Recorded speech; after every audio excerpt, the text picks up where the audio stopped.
Hey guys, Marissa at kitchentablestamper.com. Today I've got a really cute card for you. It's a fun fold. It's our mystery card. If you're not familiar with coffee and a mystery card, it's a game we play every other week in the Kitchen Table Stamper Craft Social. It's our group on Facebook, and this is our mystery card. Look at this fun fold. It flips, and then it flaps, and there's our inside greeting. Isn't that just so cute? All right, so let's get started here. We have couple of pieces of cinnamon cider cardstock and basic white cardstock and designer series paper that are going to make up the base of our card. All right, so the base of our project is cinnamon cider, and it is 4 1/4 by 5 1/2. Got a piece of basic white that is 4 by 5 1/4. Then we've got cinnamon cider. This one is 4 by 3 1/2, and this one is 3 1/2 by 3. Our designer series papers, and this will all be on the printable project sheets. You don't have to scramble to write them down. This is 2 3/4 square, and this is 3 1/4 square. And we've got 2 more pieces. These are 3/4 of an inch by 4 inches. Let's go ahead and score up our little flaps and get this card assembled. Got my Simply Scored tool here. We're going to put these flaps in. This is the 3 1/2 inch side. We're going to score at 1/2 inch. Then we're going to put the other flap. This is the 4 inch side, and we're going to score at 1/2 inch. Got a bone folder, and we're going to work these little flaps. These are glue tabs that are going to help us get that flip and flap. It's like a SpongeBob, and this is going to be his arms. So we're going to have a, like that. See? All right, so let's get some liquid glue and some tear and tape. I like both for this, and get it assembled. I'm going to start very first with my designer series paper for the base of my project. I'm going to put a little liquid glue and adhere one strip to the bottom, right along the edge of the white, and one strip to the top also. And that was a really good time to stamp your inside greeting, just in case if anything goes wrong. You want it to go wrong now before you put this all assembled. So I've got You're the icing to my gingerbread. This is the frosted gingerbread stamp set and real red ink. I'm going to pop a Stamp and Pierce mat underneath and add You're the icing to my gingerbread.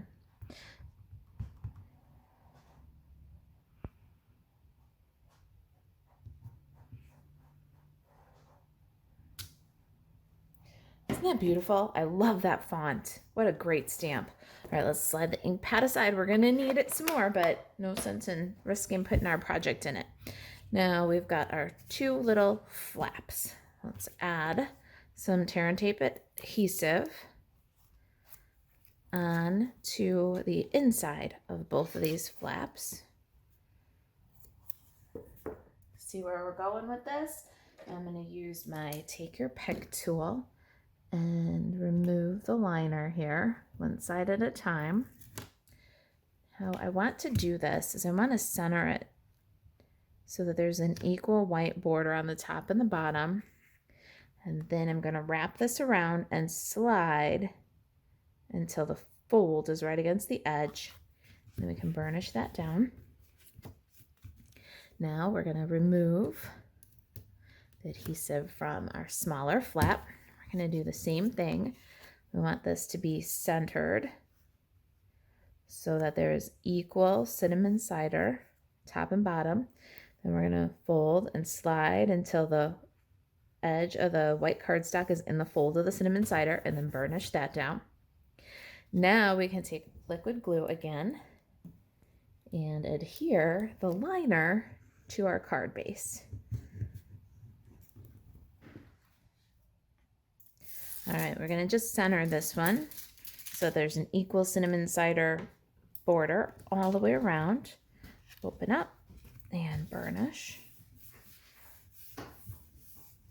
He's so fun.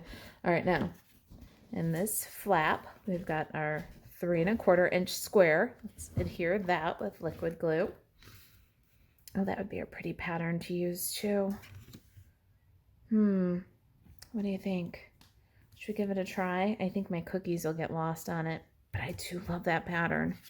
I like that there's a little contrast between my cookies though. All right, decision made. We're sticking with the peppermints, even though this is too pretty to put glue on. I hate when the papers are too pretty to put glue on.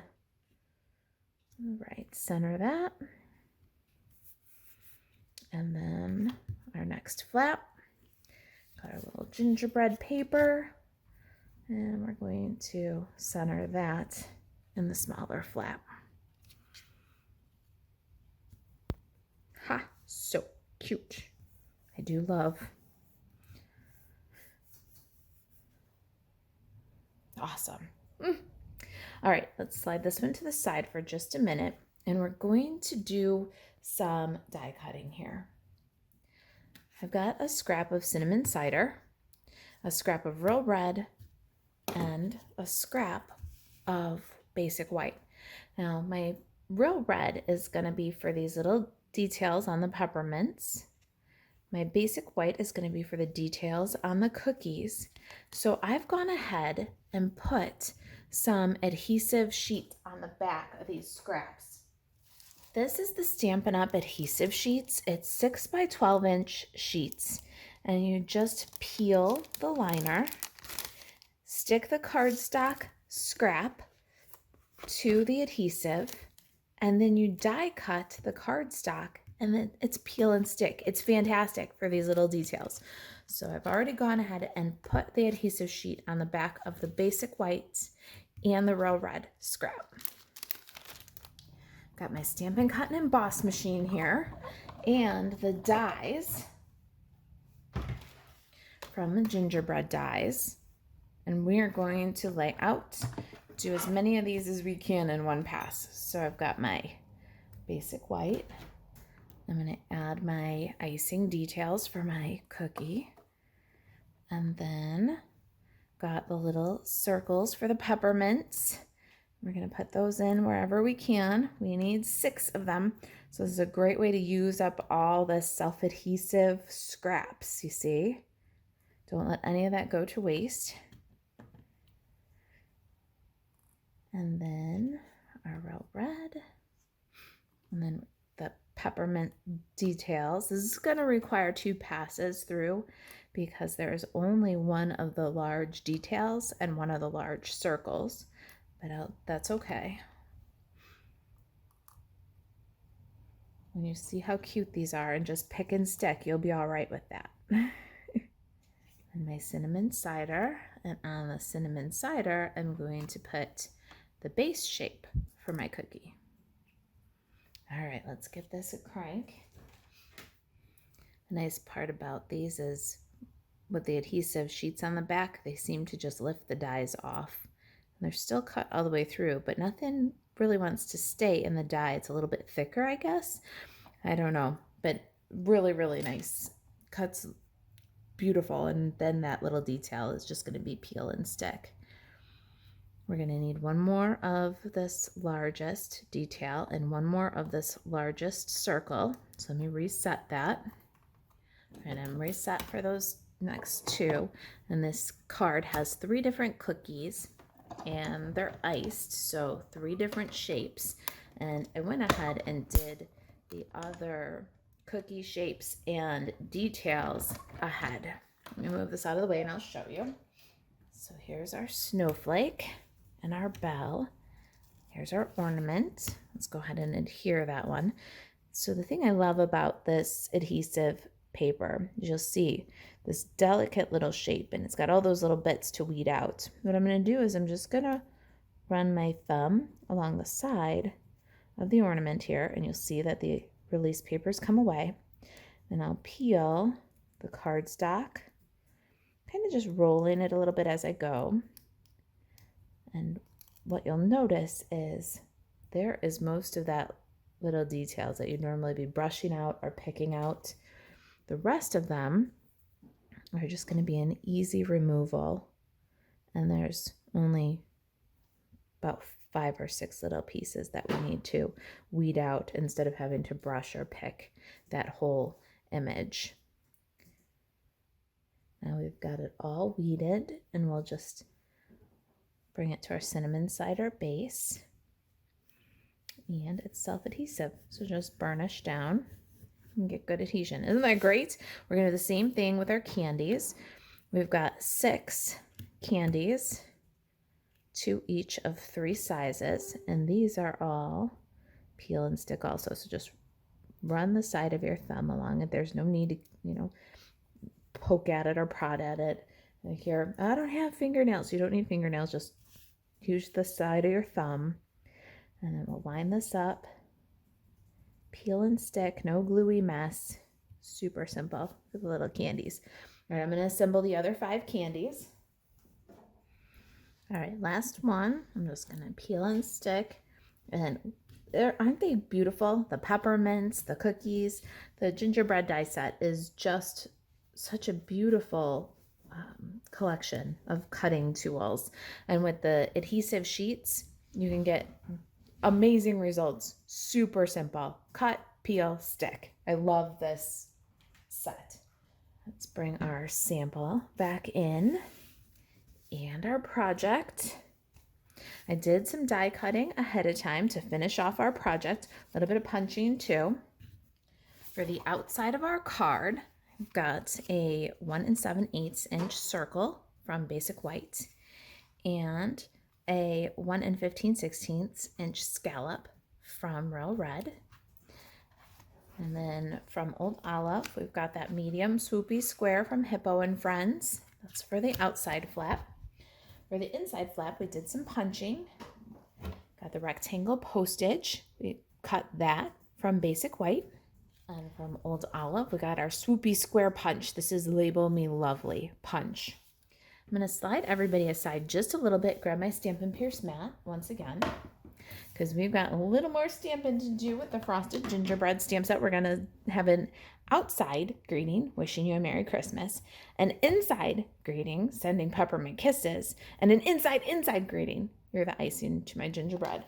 So we've done the icing to my gingerbread. Let's do the peppermint kisses and the Merry Christmas. So we got our 2 Basic White prepared pieces and some Real Red ink.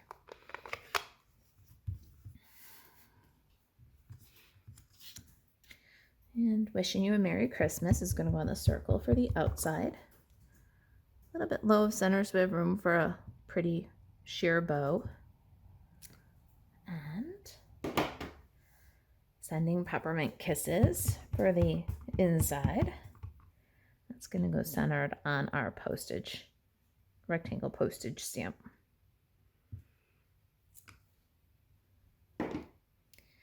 Let's get rid of the ink pad and put this card together.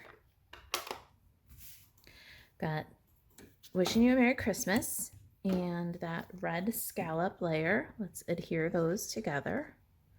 We're going to have a teeny little scallop peeking out from the white. It'll be a nice contrast on top of our cinnamon cider cookies and Old Olive swoopy square. That Old Olive swoopy square can get glued right to the center of the first flap.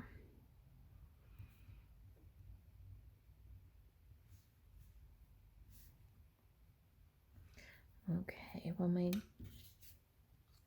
glue sets up a little bit on the outside. Let's work on the inside. Sending peppermint kisses can get adhered to our Old Olive swoopy square.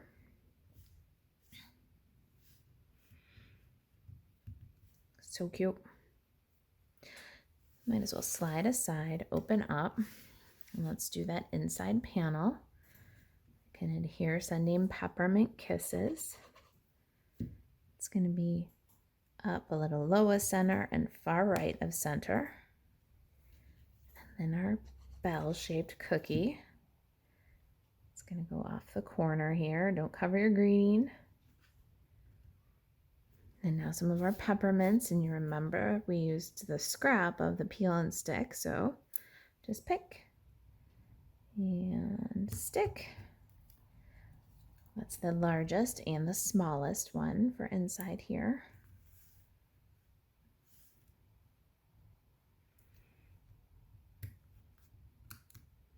It'll just be on cute. All right, then you can open up to the inside, and we're gonna add a couple more of these little peel and stick peppermints.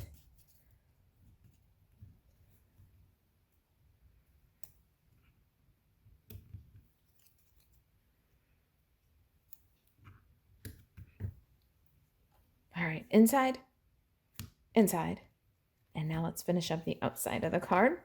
We're gonna need some dimensionals for that.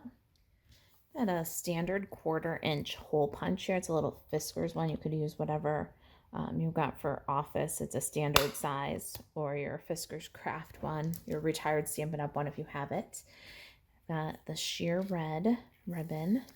This sheer railroad ribbon is gorgeous. Let's thread the ribbon through the tag we just made.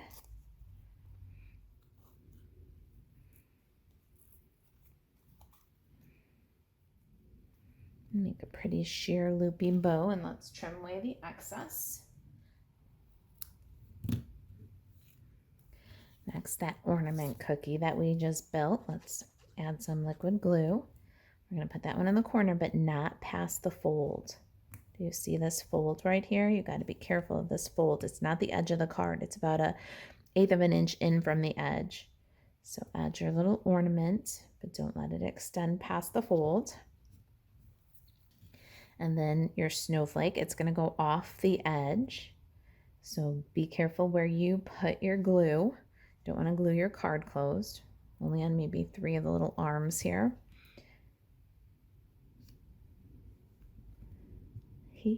So pretty. Need dimensionals for our tag.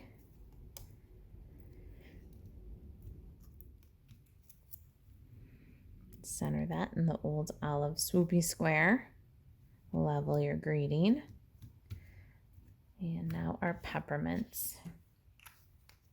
We've got 1 peppermint that's going to span the bumped up label. So we're going to add a little dimensional on the very bottom. Pop that guy on. And then this guy is peel and stick. Pop that guy on the label. Don't cover your greeting. Just a fun little pop of color. There it is. We're wishing you a Merry Christmas. Sending peppermint kisses. You're the icing to my gingerbread. If you've got any questions about the project or about coffee and a mystery card, kitchen table stamper craft social, please email me, marissa@kitchentablestamper.com. The link to the craft social is below the video if you're on YouTube, or in the body of the blog post above the video if you're watching on the blog. We hope to see you in the craft social. To shop Stampin' Up 24/7, buzz over to marisaalvarez.stampinup.net. Thanks for watching. I'll see you next time.